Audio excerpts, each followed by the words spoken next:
दोस्तों, आजकल न्यूज से लेकर सोशल मीडिया तक हर जगह बस एक ही नाम सुनाई देता है, बिटकॉइन। कोई कह रहा है कि इसने लोगों को अमीर बना दिया है, तो कोई इसे रिस्की बता रहा है। लेकिन असल में ये बिटकॉइन भला क्या है? चलिए आज इसे बिल्कुल आसान भाषा में समझते हैं। सीधे शब्दों में कहें तो बिटकॉइन एक डिजिटल पैसा है, यानी कि डिजिटल करेंसी है। आपके पर्स में रखे नोटों या सिक्कों की तरह आप इसे हाथ में पकड़ या छू नहीं सकते। इसका कोई बैंक या लॉकर नहीं होता। यह सिर्फ आपके फोन या कंप्यूटर में इंटरनेट पर मौजूद रहता है। अब आप सोचेंगे कि अगर यह सिर्फ इंटरनेट पर है तो कोई इसे हैक क्यों नहीं कर लेता? यही एंट्री होती है ब्लॉकचेन टेक्निक की। ब्लॉकचेन को आप इंटरनेट की एक डिजिटल डायरी या खाता समझ सकते हैं। आप जो भी लेन देन करते हैं वो इस डायरी में हमेशा के लिए दर्ज हो जाता है। यह डायरी दुनिया के लाखों कंप्यूटरों में एक साथ सेव होती है, इसलिए इसमें कोई भी हेराफेरी या धोखाधड़ी नहीं कर सकता। अब समझते हैं कि इस तकनीक के पीछे का इंजन क्या है। इसे चलाने वाले कंप्यूटरों को माइनर्स कहते हैं और ये माइनर्स SHA-256 नामक एक बहुत ही जटिल पहेली को सुलझाते हैं, जिसे प्रूफ ऑफ वर्क कहा जाता है। हर 10 मिनट में एक नया ब्लॉक बनता है और माइनर्स को इनाम के तौर पर बिटकॉइंस मिलते हैं। लेकिन याद रहे, हर 4 साल में ये इनाम आधा हो जाता है, जिसे हाल्विंग कहते हैं, और यही बिटकॉइन को दुर्लभ और कीमती बनाता है। चलिए बिटकॉइन माइनिंग को थोड़ा और विस्तार से समझते हैं।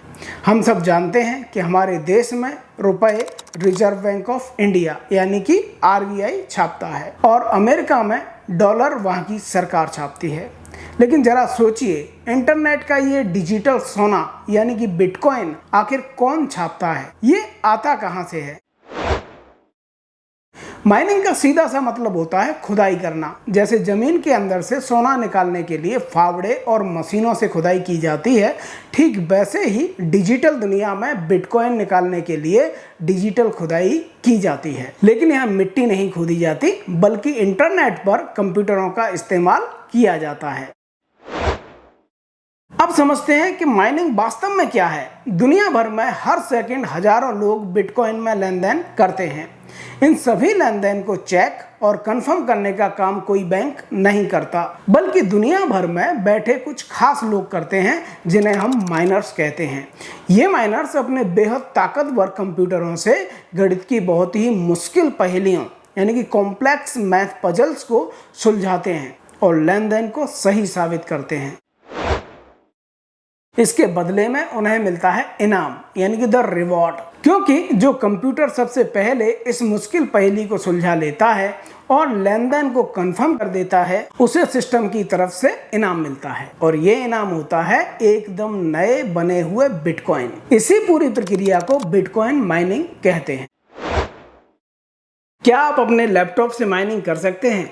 अब आप सोच रहे होंगे कि क्या मैं अपने घर से लैपटॉप या गेमिंग PC से बिटकॉइन माइनिंग कर सकता हूं? तो इसका जवाब है बिल्कुल नहीं।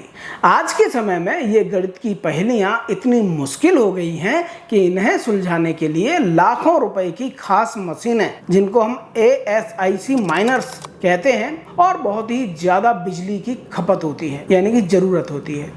अगर आप नॉर्मल कंप्यूटर से करेंगे तो सालों लग जाएंगे और बिजली का बिल आपके होश उड़ा देगा।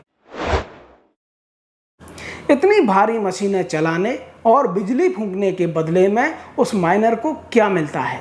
जिस माइनर ने सबसे पहले पहेली सुलझाई, सिस्टम उसे 2 चीजें देता है। पहली है लेन देन की फीस, उन सभी लोगों द्वारा दी गई फीस जिनका लेन देन उस ब्लॉक में था, और बदले में मिलते हैं नए बिटकॉइन। सिस्टम माइनर को एकदम नए बने हुए बिटकॉइन इनाम में देता है। वर्तमान में ये इनाम 3.125 बिटकॉइन प्रति ब्लॉक है। यही वह पल है जब नए बिटकॉइन पैदा होते हैं या माइन होते हैं। संक्षेप में समझें तो माइनिंग कोई सिक्के गढ़ने का काम नहीं है। यह दरअसल बिटकॉइन नेटवर्क को सुरक्षित रखने, लेन देन को वेरीफाई करने और ऑडिटिंग करने का एक काम है और इस काम को करने और नेटवर्क को सिक्योर रखने के इनाम के तौर पर माइनर्स को नए बिटकॉइंस मिलते हैं। अब आपके मन में सवाल आ रहा होगा कि वर्तमान में एक बिटकॉइन की कीमत कितनी है। देखिए, आज के जो ताजा आंकड़े हैं वो है कि एक बिटकॉइन की कीमत लगभग 63,29,600 रुपए है। लेकिन क्रिप्टो मार्केट बहुत तेजी से बदलता है, इसलिए ये जो कीमत है वो शेयर बाजार की तरह हर मिनट ऊपर नीचे होती रहती है। तो आप चाहें तो इंटरनेट पर वर्तमान में बिटकॉइन की जो वैल्यू है उसे जान सकते हैं। अब आप सोच रहे होंगे कि कितने लोग हैं जो माइनर्स की तरह काम कर रहे हैं या बिटकॉइंस को माइन कर रहे हैं। देखिए, ये एक बहुत ही दिलचस्प सवाल है, लेकिन अगर आप किसी व्यक्ति या लोगों की सटीक संख्या यानी कि एग्जैक्ट नंबर ढूंढ रहे हैं तो ये बता पाना लगभग असंभव है। इसके पीछे कुछ मुख्य कारण हैं, क्योंकि कोई रजिस्ट्रेशन नहीं होता। बिटकॉइन एक डिसेंट्रलाइज्ड नेटवर्क है, इस पर कोई भी अपनी मशीन जोड़कर माइनिंग शुरू कर सकता है।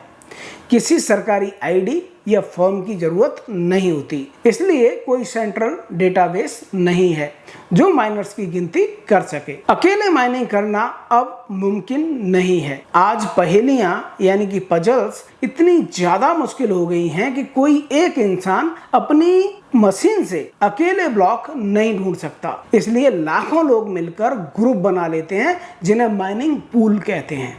तो अब हम इनकी संख्या का अनुमान कैसे लगाएं? देखिए, भले ही हम लोगों की गिनती नहीं कर सकते, लेकिन नेटवर्क की ताकत, हैश रेट के आधार पर हम ये जरूर जानते हैं कि इस काम में लाखों मशीनें लगी हुई हैं। इस समय दुनिया भर में लाखों की संख्या में बेहद पावरफुल माइनिंग मशीनें ASIC दिन रात काम कर रही हैं। अमेरिका, एशिया और यूरोप में बड़ी बड़ी कंपनियों ने वेयरहाउस जितने बड़े माइनिंग फार्म बनाए हुए हैं जिनमें एक साथ हजारों मशीनें चलती हैं। वर्तमान में पूरी दुनिया की 60% से ज्यादा माइनिंग पावर कुछ गिने चुने बड़े माइनिंग पूल्स जैसे कि फाउंड्री USA, एंट पूल, F2 पूल और वाया VTC के पास हैं। इन पूल्स के अंदर दुनिया भर के अनगिनत छोटे बड़े माइनर्स अपनी मशीनों की पावर जोड़ते हैं। यानी कि सरल शब्दों में अगर कहें तो कोई यह नहीं जानता कि कितने इंसान माइनिंग कर रहे हैं, लेकिन ये पक्का है कि दुनिया के अलग अलग कोनों में रखी हुई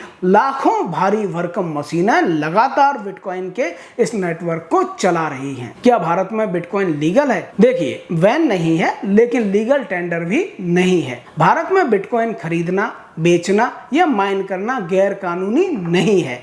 आप इसे खरीद बेच सकते हैं, लेकिन आप इसे मुद्रा की तरह यानी कि करेंसी की तरह इस्तेमाल नहीं कर सकते। यानी कि आप बिटकॉइन देकर किसी दुकान से सामान नहीं खरीद सकते जैसे आप रुपए से खरीद सकते हैं। सरकार का कोई नियंत्रण नहीं। रिजर्व बैंक ऑफ इंडिया यानी कि RBI और सरकार बार बार चेतावनी देते हैं कि यह एक अनरेगुलेटेड मार्केट है। अगर आपका पैसा डूबता है या कोई एक्सचेंज आपके साथ फ्रॉड करता है तो सरकार इसमें आपकी कोई मदद नहीं कर सकती। बिटकॉइन खरीदने और बेचने पर टैक्स के नियम। भारत सरकार ने क्रिप्टो करेंसी पर भारी टैक्स लगाया हुआ है, यानी कि 30% फ्लैट टैक्स। अगर आप बिटकॉइन बेचकर मुनाफा कमाते हैं तो आपको सीधा 30% टैक्स देना होगा। साथ में सरचार्ज और सेस अलग से लगेगा।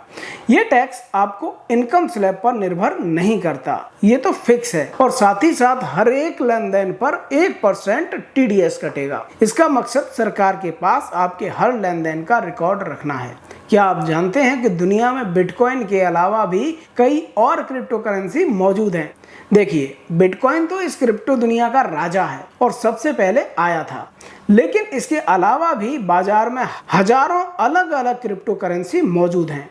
बिटकॉइन को छोड़कर बाकी जितनी भी क्रिप्टो करेंसी हैं उन्हें हम सामूहिक रूप से आल्ट कॉइन्स यानी कि अल्टरनेटिव कॉइन्स कहते हैं।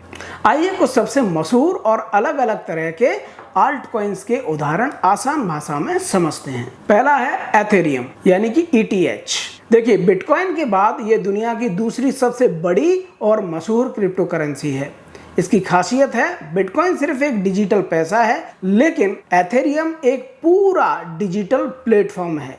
इसके नेटवर्क पर डेवलपर्स अपने खुद के ऐप और स्मार्ट कॉन्ट्रैक्ट्स बना सकते हैं बिना किसी बिचौलिए या कंपनी के।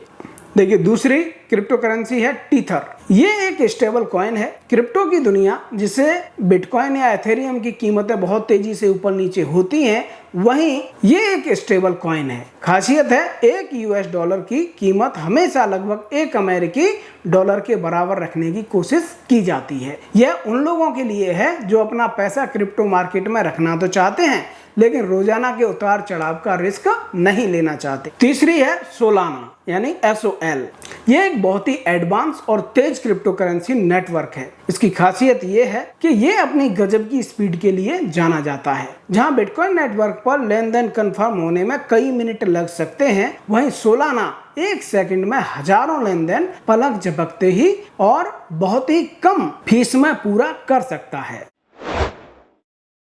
ये इंटरनेट पर सबसे ज्यादा चर्चा में रहने वाला कॉइन्स में से एक है। इसे 2013 में सिर्फ एक मजाक यानी कि इंटरनेट मीम के तौर पर एक कुत्ते शिबा इनू की फोटो लगाकर शुरू किया गया था। इसकी खासियत है इसका कोई बहुत बड़ा तकनीकी इस्तेमाल नहीं है, लेकिन एलन मस्क के समर्थन और सोशल मीडिया की ताकत के कारण ये दुनिया भर में मशहूर हो गया और इसकी कीमत अचानक से बहुत बढ़ गई। ऐसे मजेदार कॉइन्स को मीम कॉइन कहते हैं। पांचवा है बाइनेंस कॉइन BNB। देखिए बाइनेंस दुनिया का सबसे बड़ा क्रिप्टो एक्सचेंज है जहां लोग क्रिप्टो खरीदते और बेचते हैं। BNB उनकी अपनी खुद की क्रिप्टो करेंसी है। अगर आप बाइनेंस प्लेटफॉर्म पर लेन देन करते समय फीस चुकाने के लिए BNB का इस्तेमाल करते हैं तो आपको फीस में भारी छूट मिलती है। संक्षेप में समझें तो हर क्रिप्टो करेंसी को किसी न किसी खास मकसद के लिए बनाया गया है। कोई स्पीड के लिए है, कोई स्थिरता के लिए है, तो कोई सिर्फ इंटरनेट के मजाक के लिए। तो क्या बिटकॉइन में निवेश करना चाहिए? जवाब आपकी जोखिम लेने की क्षमता पर निर्भर करता है। जानकारी ही आपकी सबसे बड़ी सुरक्षा है। हमेशा रजिस्टर्ड प्लेटफॉर्म का ही उपयोग करें और अपनी प्राइवेट कीज किसी से साझा ना करें। तो दोस्तों ये था बिटकॉइन और उनकी माइनिंग का पूरा कॉन्सेप्ट बिल्कुल सिंपल भाषा में। अगर आपको ये वीडियो पसंद आया तो हमें लाइक करें और अपने दोस्तों को शेयर करें।